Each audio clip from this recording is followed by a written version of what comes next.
Hello, I'm here at West India Quay Station. Behind me there is the Elizabeth line, and just over there is Canary Wharf Station. Yes, the Elizabeth line has finally opened, and let's go and take a look at capacity on the Elizabeth line.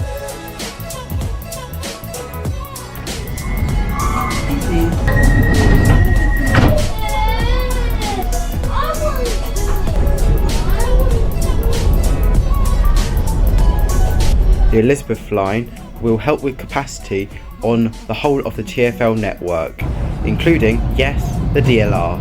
If you've ever been on the Central line before, you'll know it is crammed at any time of day. Another problem are all the interchanges at really crowded stations such as Oxford Circus, Holborn, or God forgive Bank, because all of these stops caused station dwell times, which seem to dwell on a bit, and even more annoying for people who live far away, such as places like Snaresbrook. Taking all the people who don't need all the intermediate stations out, that takes all the stopping times away, meaning this then lessens the station dwell times, which means that the journeys become much more quicker, pleasant, and overall more enjoyable. Anyway, let's head to Custom House and talk about efficiency.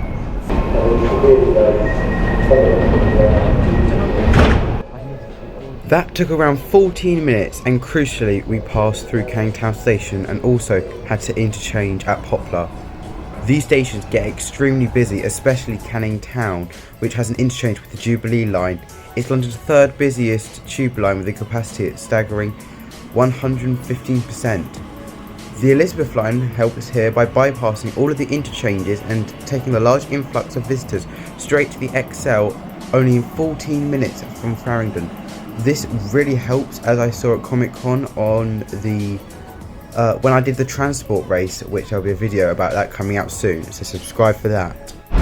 These stations are so long. Look at that platform. I can't even get myself a shot. There, it goes all the way down there. It's so important to get your door positions right. I cannot stress this enough. If you get off at the train here, it's actually closer to Prince Regent Station, which is the next DLR station along. So.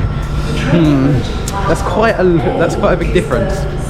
That's it for Custom House Station. Let's go on to the next one. That timing was excellent.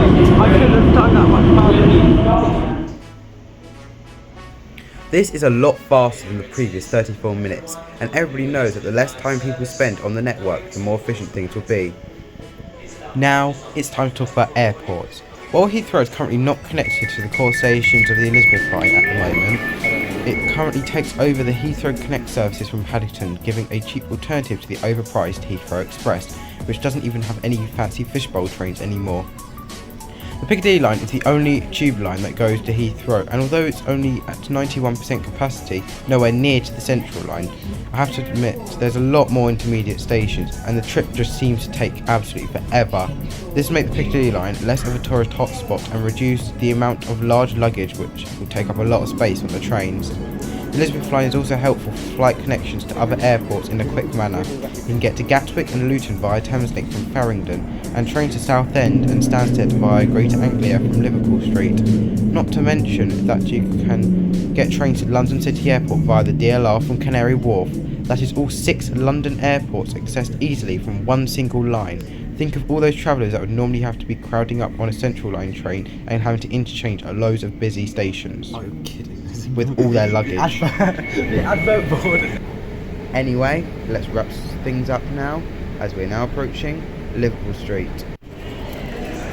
Anyway, here at Moorgate is where we're going to wrap some stuff up. The Elizabeth line has increased capacity of London by over 10%, which is absolutely crazy, and will be a very valued asset to London's transport system. If you enjoy this video, please remember to give it a thumbs up for Elizabeth line hype, and make sure to also subscribe to Cheeky Chops, because I've got loads more videos like this coming up. This is Cheeky Chops 01, and I'll see you in the next video. Goodbye.